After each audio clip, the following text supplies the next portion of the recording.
Hello students, आज का जो टॉपिक है वो है फेज रूल। तो ये जो फेज रूल है ये दिया गया है स्टडी करने के लिए हेट्रोजीनियस सिस्टम को। सबसे पहले आपको बताते हैं कि दो टाइप के सिस्टम होते हैं, एक तो होता है होमोजीनियस सिस्टम और नेक्स्ट होता है heterogeneous system. Homo means same type of concentration जब रहती है उसको होमोजीनियस सिस्टम बोलते हैं। जैसे आपने वाटर में सॉल्ट को डिसॉल्व किया तो कंप्लीटली जब डिसॉल्व हो गया तो उसको हमने कहा कि वहां पर वो होमोजीनियस सिस्टम है। लेकिन अगर कहीं आपने सैंड को वाटर में डिसॉल्व किया तो वो आपका डिसॉल्व नहीं हुआ है, यानी कि वहां पे वो हेट्रोजीनियस सिस्टम है। या हेट्रोजीनियस सिस्टम में जो नंबर ऑफ फेज थी आपकी, जब सैंड को वाटर में डिसॉल्व किया तो वो 2 हो गई थी, और जब आपने सॉल्ट को वाटर में डिसॉल्व किया तो वहां नंबर ऑफ फेज 1 थी। यानी जितने भी होमोजीनियस सिस्टम हैं वहां पे नंबर ऑफ फेज 1 होगी, और जितने भी हेट्रोजीनियस सिस्टम हैं वहां पे आपकी नंबर ऑफ फेजेस 2 से ज्यादा होंगी। चलिए, तो ये फेज रूल जितना भी हम सिस्टम किस टाइप के सिस्टम के लिए स्टडी करेंगे, हेट्रोजीनियस सिस्टम के लिए। कब? जब वो इक्विलिब्रियम में प्रेजेंट रहेंगे। तो इसी के लिए एक साइंटिस्ट थे विलार्ड गिब्स, जिन्होंने 1874 में एक जनरल रूल दिया। किसके लिए?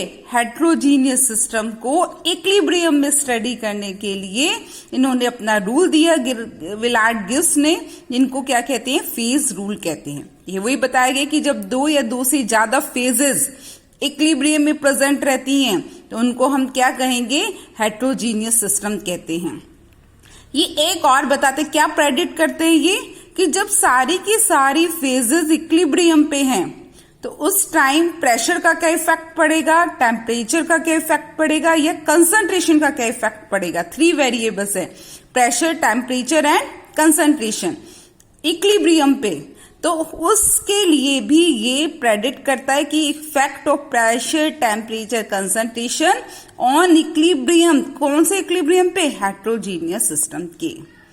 तो ये हेट्रोजीनियस सिस्टम को इक्विलिब्रियम में स्टडी करने के लिए ही फेज रूल को दिया गया है, और ये इंपॉर्टेंट है। अब है क्या फेज रूल? कि in heterogeneous system in equilibrium number of degree of freedom यानी कि F plus number of phases is equal to, equal होते हैं किसके? नंबर ऑफ कंपोनेंट यानी कि C n प्लस 2 के। तो F plus P is equal to C plus 2 is called as the phase rule. अब हमें हर जगह डिग्री ऑफ फ्रीडम कैलकुलेट करना होता है। जब भी हम वाटर सिस्टम स्टडी करेंगे तो हमें F कैलकुलेट करना होगा। तो F is equal to P, इधर जाके क्या हो जाएगा? माइनस का, और ये हो जाएगा F is equal to C minus P plus 2। इस फॉर्मूले में F डिनोट कर रहा है number of degree of freedom को, C कंपोनेंट को डिनोट कर रहा है, P number of different phases को, एंड 2 जो है आपके एडिशनल वेरिएबल्स हैं, या तो टेम्परेचर एंड प्रेशर। तो इसीलिए इसको क्या कहा है? 2 इसमें यहाँ पे ऐड किया गया। अब हम डिफाइन करेंगे जो टर्म्स इसमें यूज हुई हैं क्या। फेज, क्या डेफिनेशन होती है फेज की? फेज एक सिंगल फेज की बात हो रही। कैसा सिस्टम होता है फेज? होमोजीनियस सिस्टम है, फिजिकली डिस्टिंक्ट, फिजिकली तरीके से आप उसको देख सकते हैं, एंड एक सरफेस से बाउंडेड रहती है। एक सिंगल फेज अलग उसकी सरफेस रहती है, और mechanical separable from other part of system, यानी मैकेनिकल मेथड से आप उन फेसेस को अलग कर सकते हैं। एक सिंगल फेस को मैकेनिकल तरीकों से अलग किया जा सकता है। तो इसको हम क्या कह रहे हैं? फेस है। कि फेस कोई भी होमोजीनियस है, physically distinct part of a system है, एक सरफेस से बाउंड रहेगा, और mechanical separable from other part of the system. Now here we are taking the example of phase. कोई भी गैस मिक्सचर है, चाहे कितनी डिफरेंट टाइप की गैसेस है, हमेशा गैसेस का जो मिक्सचर होगा उसकी नंबर ऑफ फेज 1 होगी, सिंगल फेज, और उसको कहेंगे हम कंप्लीटली मिक्सिबल रहती हैं गैसेस आपस में, तो वो होमोजीनियस सिस्टम होता है। इमिसिबल, जहां भी वर्ड आ गया इमिसिबल, यानी कि वो आपस में मिक्स नहीं हो रही है, यानी कि नंबर ऑफ फेसेस 1 से ज्यादा हैं।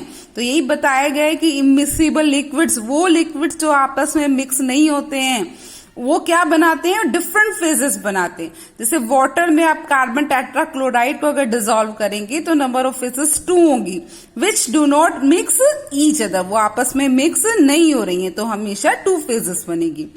नेक्स्ट एग्जांपल यह है, कोई भी सिस्टम है उसमें अगर लिक्विड और वेपर यानी कि गैसोस फेज है और लिक्विड फॉर्म है, अगर वो दोनों इक्विलिब्रियम में हैं तो जो फेजेस होंगी वो 2 होगी, यानी सभी वेपर फेज तो सिंगल फेज बनाती है, लेकिन अगर कोई लिक्विड है और नेक्स्ट वेपर फेज है तो हमेशा जो फेजेस होंगी वो 2 होंगी। थर्ड, वाटर जो है 3 फॉर्म में एग्जिस्ट करता है, ice, liquid and the vapour, यानी कि सॉलिड रहता है ice, solid ice, liquid water and water vapour. तो ये 3 की 3 फॉर्म्स आपकी 3 फेजेस हैं, ये आपस में मिक्स नहीं हो रही है, सबकी सब कितनी नंबर ऑफ फेजेस होंगी, 3 फेजेस होंगी। कंप्लीटली मिक्सिबल लिक्विड, मिक्सिबल मीन्स आपस में मिक्स हो गए हैं, मिक्सिबल वर्ड आते ही ये होमोजीनियस बनाएंगे, यानी कि इनकी जो नंबर ऑफ फेज होगी वो सिंगल होगी, 1 होगी। जैसे एग्जांपल ये, अगर आप वाटर को अल्कोहल में डिसॉल्व कर देते हैं या बेंजीन और क्लोरोफॉर्म को आपस में डिसॉल्व कर देते हैं तो ये 1 फेज बनाएंगे। नेक्स्ट एग्जांपल ये है decomposition of calcium carbonate, calcium carbonate decompose होकर कैल्शियम ऑक्साइड एंड CO2 में ब्रेक डाउन हो जाता है। तो जो कैल्शियम कार्बोनेट है वो सॉलिड फॉर्म में, कैल्शियम ऑक्साइड भी सॉलिड फॉर्म में, और CO2 गैसियस फेज है। तो यहाँ ये अलग सॉलिड है, कैल्शियम और अलग सॉलिड है, और ये गैसेस है, तो यहाँ 1 2 3 नंबर ऑफ फेजेस आपकी 3 होंगी। नेक्स्ट है आपका जो टॉपिक है वो है कंपोनेंट। कंपोनेंट क्या है, देखिए अभी हमने बताया था ना कि वाटर की 3 फॉर्म्स रहती हैं, solid ice, liquid water and water vapour.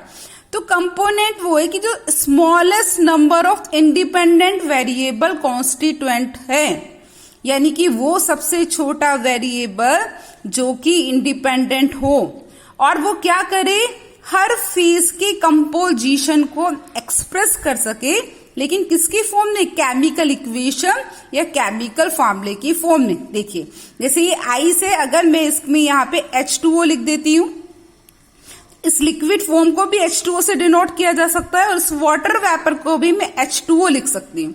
यानी इन तीनों फेजेस को एक्सप्रेस करने के लिए सबसे छोटा फार्मूला या केमिकल इक्वेशन क्या है, H2O, जो तीनों की फेजेस के कंपोजिशन को एक्सप्रेस कर रहा है। तो इसलिए कंपोनेंट्स वो छोटे से छोटा इंडिपेंडेंट वेरिएबल रहता है जो हर फेज को केमिकल इक्वेशन या केमिकल की फॉर्म में एक्सप्रेस कर सके। तो ये जो आपका वाटर सिस्टम है, नंबर ऑफ फेजेस यहाँ 3 हैं, लेकिन कंपोनेंट कौन सा है, C की वैल्यू कितनी होगी, 1। तो ये water system is the 1 component system. Same sulphur है आपका, सल्फर की 4 फेजेस होती है, sulphur rhombic, sulphur monoclinic, sulphur liquid and sulphur vapour, पर सभी फॉर्म्स को केवल S से डिनोट किया जा सकता है, तो इसलिए it is also the 1 component system.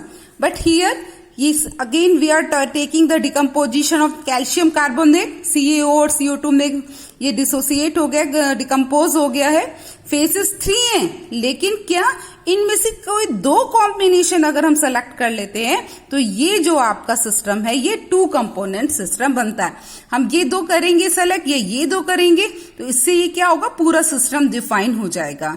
तो ये आपका कंपोनेंट है। एक फार्मूला गिवन है कि C is equal to N minus E, कि N जो है वो नंबर ऑफ केमिकल स्पेसेस अगर किसी उसमें प्रेजेंट है सिस्टम में वो है, E number of independent equilibrium reacting है कंसंट्रेशन ऑफ N स्पीसीज के रेस्पेक्ट में, और C क्या है आपका, नंबर ऑफ कंपोनेंट है, यानी कि कोई अननोन सिस्टम दिया गया तो इसकी हेल्प से उसको कैलकुलेट किया जा सकता है। नेक्स्ट टर्म जो आई है वो आई है डिग्री ऑफ फ्रीडम।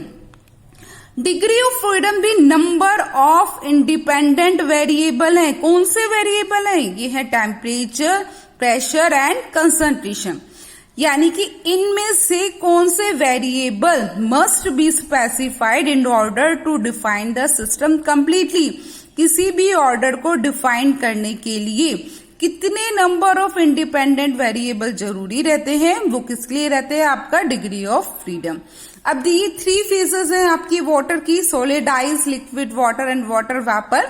अब ये कहा गया कि ये तीनों फेजेस कब एग्जिस्ट करेंगी, कि जब आपका टेम्परेचर फिक्स 0.0075 डिग्री सेल्सियस रहेगा और प्रेशर आपका 4.58 mm रहेगा, तभी ये तीनों फॉर्म्स एग्जिस्ट रहेंगी इक्विलिब्रियम पे। अगर एक भी चेंज हुआ तो ये पूरा का पूरा इक्विलिब्रियम डिस्टर्ब हो जाएगा। तो इसकी डिग्री ऑफ फ्रीडम 0 है, यानी कि यहाँ फ्रीडम उसकी कुछ नहीं है। जब सारी की सारी चीजें फिक्स है तभी ये एग्जिस्ट किया जा सकता है। तो no variable has to be specified, it is a invariant system. तो जहां पे डिग्री ऑफ फ्रीडम 0 होती है उसको इनवेरिएंट सिस्टम या नॉन वेरिएंट सिस्टम कहते हैं। Next example we are taking here कि यहाँ पे आपकी केवल liquid water and water vapour equilibrium पे, वहां तीनों फेज थे, यहाँ पे केवल 2 फेजेस इक्विलिब्रियम पे हैं। तो यहाँ पे अगर आप केवल प्रेशर इसको स्पेसिफाई कर दोगे कि फिक्स प्रेशर है तो टेम्परेचर ऑटोमेटिकली उतना दिखा देगा। तो ये मोनोवेरिएंट है कि अगर आप केवल एक वैल्यू या तो पर्टिकुलर टेम्परेचर पर आप इक्विलिब्रियम स्पेसिफाई करना जरूरी है, क्योंकि एक फिक्स वैल्यू आपने कर दी तो जो टेम्परेचर है वो प्रेशर बिकम ऑटोमेटिकली नोन, पता चल जाएगा with the help of the diagram. तो इसीलिए ये क्या है, 1 variable has to be specified, तो इसलिए इसकी degree of freedom 1। Okay, thank you.